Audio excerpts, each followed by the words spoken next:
This morning, those salacious new revelations about the suspended Attorney General Ken Paxton, a burner phone, secret email, even an alias. The impeachment trial begins in a little more than 2 weeks. How does this new evidence, though, shape things? Dallas preparing its biggest bond in almost 20 years. But what should the money be spent on? We have some old pipes, some old streets, and we have to invest in that. And COVID funding runs out next year, likely setting up some tough cuts at City Hall.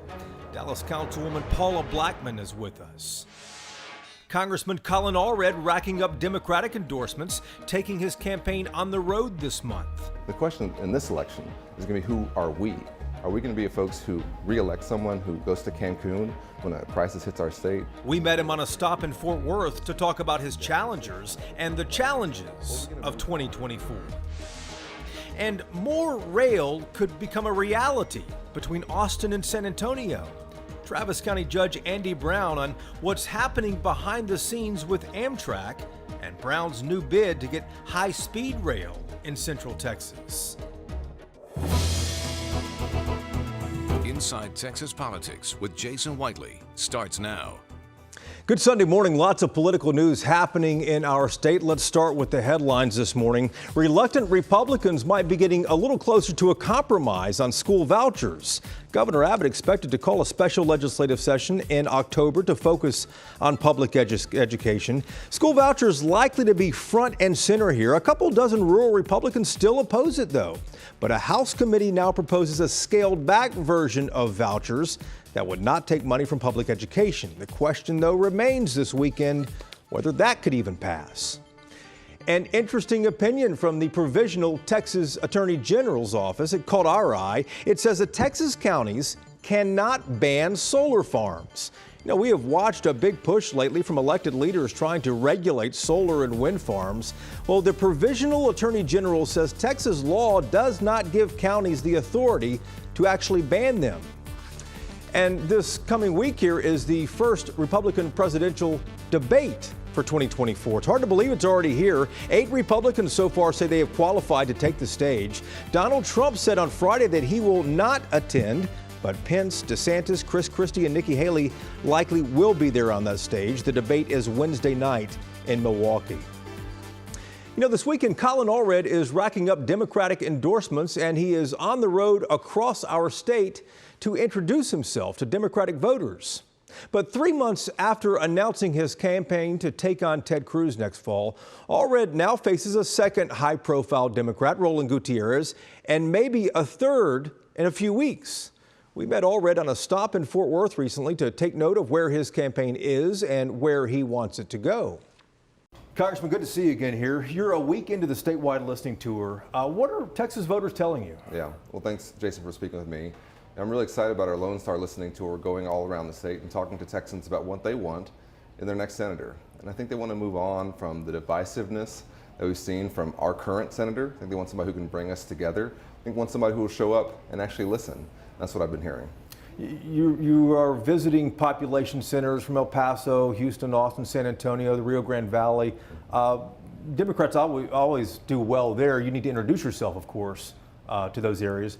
But rural Texas is where Democrats always lag in the last 20 or so years. What's your plan for rural Texas? Well, we're certainly going to go to rural Texas. We're going to go all over the state. And I think that's really important. And so we'll get there. What we're trying to do right now is introduce myself to folks who maybe haven't had a chance to hear from me. Obviously, you know me well from my time serving here in Congress in Dallas, but there are folks all around the state who we wanted to get in front of, and we'll be trying to do that with everyone around the state. You've really created a reputation and become known for working across the aisle. Why is working with Republicans, though, a winning strategy in this state where Republicans already win? I just think there's a hunger out there from folks who want to have leaders who actually talk about what we share, about our common values, who will try to bring us together around these issues that we know we can get done together. That's what I see in my congressional district. That's what I'm seeing around the state. I think folks are tired of this era of hyper-partisanship. I know I am. I'm sure folks who are watching this are. It doesn't have to be this way. I think our politics are nowhere close to where our people are. We have to fix that. But to do that, we have to replace some of the most divisive figures in our politics. And Ted Cruz is at the top of the list, and that's why I'm going to beat him. How much is this race going to cost?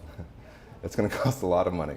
I don't know what it'll end up costing, but I'm sure if you look at the last election, it'll be north of that.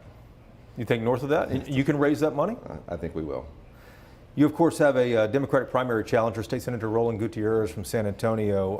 How would you tell Democratic primary voters that you're most different from him? Yeah. Well, I think we have to make two determinations. One, who can beat Ted Cruz? And two, who will do the best job in the United States Senate? I think I've shown that I know how to run in tough races. I'm battle tested. I was raised by a single mother, made it to Baylor, to the NFL, now to Congress. I know who we are as a people, and I know how to win a race like this. But also, I've also shown that when I get into the United States Senate, I will get things done. I have a record of delivering and doing it in a way that brings folks together, not one that pits us against each other. I think that's what we need in our next senator. If you're the nominee next summer this time, are you going to campaign with President Biden in this state? This is about Texas. It always has been. I felt the same way in 2018, that it was about Texans talking to Texans, neighbors talking to neighbors. Ted Cruz is our problem. Texans are going to eject him in the next election. But if the president says, hey, I'm available to come down there to Texas, would you campaign with him down here? Do you think he's going to hurt your candidacy, or will he help it? I don't know. I just think that I've always felt, I'm a fourth generation Texan. I was born and raised here. I went to Baylor. I've always felt this is about us. This is about who we are. We know who Ted Cruz is. He's somebody who divides us, who pits us against each other, who doesn't do the job that we elected him to do. The question in this election is going to be, who are we? Are we going to be folks who re-elect someone who goes to Cancun when a crisis hits our state? Maybe re-elect someone who's one of the leading voices in January 6th trying to overturn an election? Or are we going to move on in a way that I think is productive for all of us? That's what I think is going to happen. Congressman, thank you for the time. Yeah, thanks so much, Jason. All right, for the second time this summer, Texans were asked to reduce their use of electricity. ERCOT is the organization, of course, that manages the Texas electric grid. It has broken records this summer and kept the lights on, but we still have weeks of hot weather ahead of us. So what should we expect moving forward? This is a story that the Texas Tribune is covering. Ian Mitra is a senior managing editor there. Ian, have we just gotten lucky on breaking these records and keeping the lights on here, or is everything fixed? Well, there's still a lot of concern too, but there's like short-term aspects and long-term aspects here when it comes to the grid. I mean, in the short term, the reason that the state's been able to kind of meet the record demand is because of a mix of sources of energy for the grid, whether it's wind, solar, natural gas, of course. And so looking forward, it's going to be a combination of that. For in long term, it's about, investment. We've gotten some federal money to help kind of shore up our systems. And then there was, federal financial incentives that the state kind of created for gas-powered plants and other things to be created. So it's a lot. There's short-term elements that are working, and long-term things that need to probably be done to shore up the grid. Yeah, fingers crossed it stays on here. I want to ask you about the surprise ruling we saw from the Texas Attorney General's office saying that counties do not have the authority to ban solar farms. That seems like a pretty big deal here. Are the courts likely to eventually decide this? Well, yeah, I think the legal battle is probably not quite over, and obviously this is just an opinion issued by the Attorney General's office. Certainly, an attorney involved in this case was which was originated out of Franklin County, east of Dallas, basically said they're not done challenging this. But also, we've seen across the state a huge growth in solar farms too, and so there's a development question here too, because those things do take up a lot of space and clear a lot of land. All right, I am back to you in a moment. Thank you. Coming up next here, Dallas City Council facing a critical vote this week on your property taxes. Will they cut them enough to lower your bill? Councilwoman Paula Blackman is with us in a moment. And train service could drastically increase between Austin and San Antonio. Travis County Judge Andy Brown on what's happening behind the scenes with Amtrak when we come back here on Inside Texas Politics. Welcome back to Inside Texas Politics here. Don't roll your eyes at this next story. We're going to talk about passenger rail for just a moment here and high-speed rail, and we don't blame you for being skeptical about it. But Travis County Judge Andy Brown is hopeful about it and asking for Austin to be included in the Dallas to Houston high-speed rail route. Plus, he is working behind the scenes with Amtrak on another project. Judge Brown, welcome back to the program. Have you heard back from Amtrak yet on your request to get Travis County involved in the high-speed rail between Dallas and Houston? I'm continuing to talk with folks at Texas Central. Have not heard from Amtrak since that press release, but learning more about the process of how we can hopefully get to the place where Dallas, College Station, and Houston are right now with that project. What has Texas Central Rail said about this? I mean, they're still trying to get Dallas to Houston. Are they interested in expanding and cutting off from College Station on that route and going over to Austin and San Antonio? I've had some hopeful conversations with them about that. It sounds like obviously their first priority, and where they're already pretty far down the track, is that Dallas to College Station to Houston part, and that was described a little bit in the press release that Amtrak put out last week. But yeah, it is, it sounds like they're interested in seeing if, as a next step, they could come from, College Station to Austin. Of course, we would have to lead on the environmental impact study and other things, such as questions of, where would the station go? Where would the track go? Things like that. We've also had conversations separately with Amtrak a few weeks ago, just about expanding Amtrak service on their existing line, the Union Pacific line that goes, from, I believe, Oklahoma through Dallas, Fort Worth, and down here to Austin, and then down to San Antonio. Are you asking Amtrak to increase frequency, add more trains back and forth between the cities of San Antonio and Austin? Yeah, we met with a vice president for governmental relations for our region of Amtrak a few weeks ago. Me, Mayor Watson, the mayor of Austin, the county judge of Bexar County, met with him here in Austin. And it sounded from talking to him that, first of all, TxDOT had actually asked for a survey of sorts for Amtrak to do that would look at the need of increased service between Austin and San Antonio.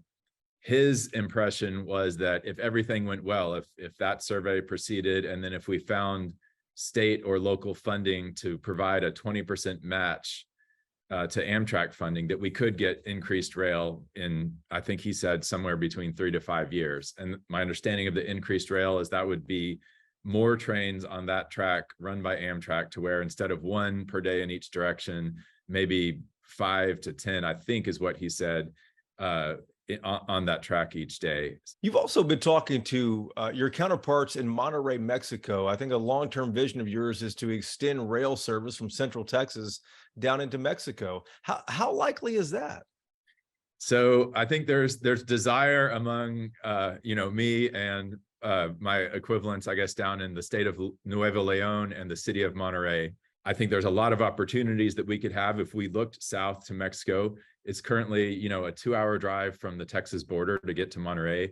If we had high-speed rail between Austin, San Antonio, and Monterrey, connecting Texas and Nuevo León in that way, I think it would be great, not only for economic development, but also just for other partnerships and other ways that we can look to work together with our neighbor to the south. Judge, people watching this interview will likely say, listen, we've been hearing about high-speed rail in Texas, somewhere in Texas for decades and decades. Is this anything more than a pipe dream, though? I grew up here in Austin. I've been hearing the same things and hearing about various reasons why the different efforts had failed. I hope it happens. And I think we're at a point in Texas with the population growth, with the needs of the community for a safe, environmentally sensitive way to get around. Traveling on an electric high-speed rail train is very safe and uses less energy than flying around Texas.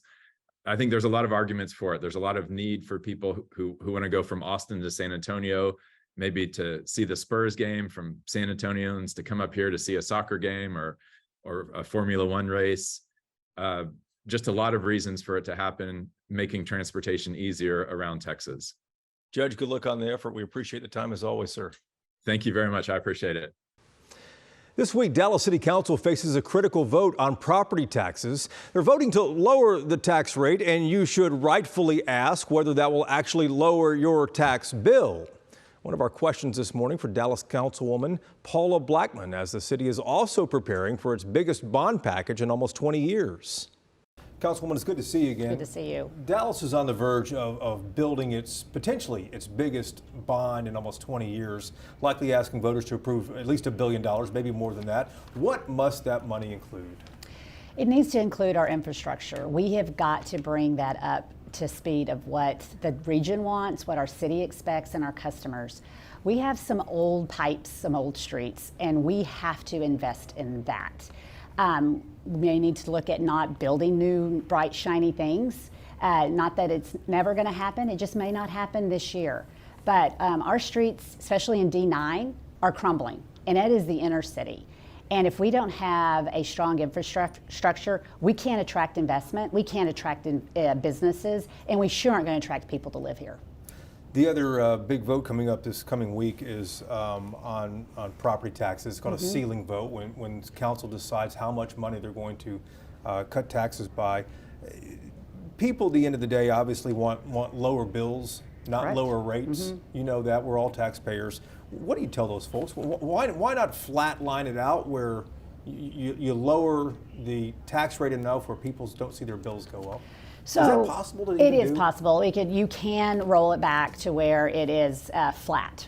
The question, though, is that means we have to give something up. And as you've said, our infrastructure has great needs. Our parks need to be cleaned. We need to pay our firefighters, our police, our first responders. So the question is what do we forego? And I believe that if we can increase or do a little bit and get more, then we should look at doing that. Right now we're at 0.65 cents as a decrease. I would love to see it come down to a full cent. But that question is that means we've got to compress somewhere. And that is the big debate, is what am I going to give up, or what is somebody else in another district going to give up in order to get that done? But we can't keep taxing people out of their homes. We hear it all the time. Dallas does have a big chunk of COVID money left to spend. That COVID money is not going to be here next year when you guys go through the budget process again. Does that mean cuts next year? It could, but I'm hoping that it's not cuts to services. And it's What would it not be cuts cuts. to, do you think? I think it will be back to that staffing, because we are on track to have a pretty big staffing count. And like I've said, those are big dollars. And so if they're managing a project that is a COVID project, it may be that, you know what, that's a grant fund and it goes away when the money goes away. Or that we may need to look at partnering with groups on the outside so we don't get rid of the program, but we learn how to work with the private sector and the nonprofit sector to get our needs met.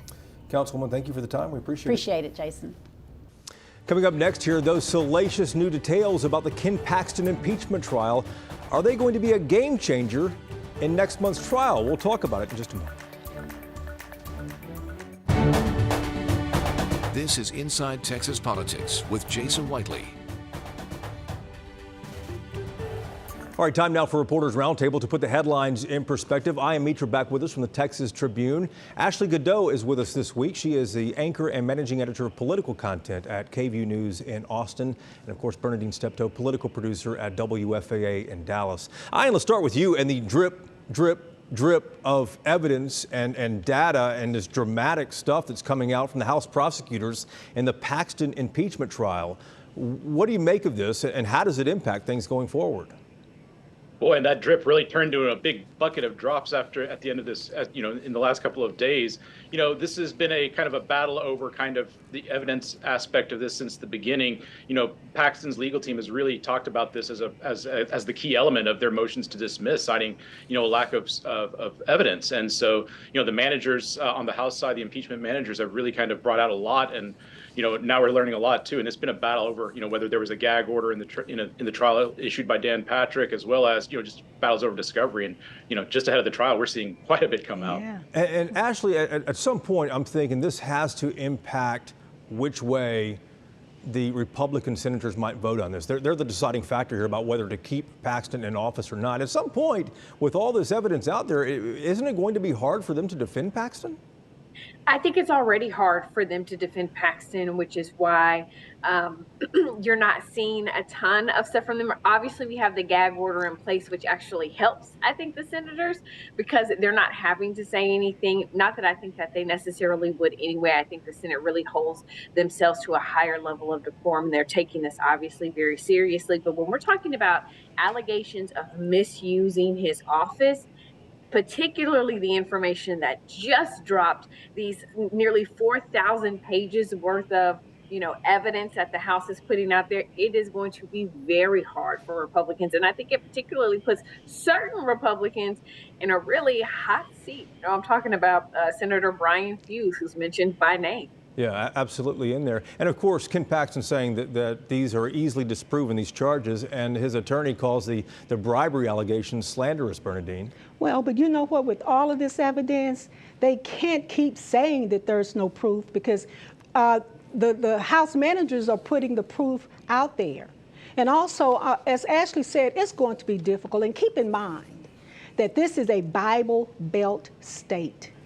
And you're also getting all this information about this extramarital affair. It's information that I'm sure that Paxton didn't want to come out. But he's forcing the House managers to put it out because he keeps saying that there's no evidence. And they're saying, well, there is evidence and we'll show you. So it's good. But you know what this shows too, Jason? We're going to have a very lively and interesting trial. No doubt about that. Ashley, any chance that Paxton might step down before this is over? Before it starts, rather. I thought that there was going to be a chance that he would step down before it even got to this point. I thought that on some level he might want to save Senator Angela Paxton and himself some, save them some of this, because this is all going to get very public. We're talking about their house. Sure. We're talking about homestead exemptions. And I thought that would have happened before, perhaps after impeachment and before we got to a Senate trial. But I think at this point, I don't think he's going anywhere. I think he's going to let this ride out and see how it goes. And here we are, a little more than 2 weeks to go. Guys, thank you so much. We appreciate it. Thank you for watching as well. We're back next Sunday to take you inside Texas politics and hope you can join us then. Take care.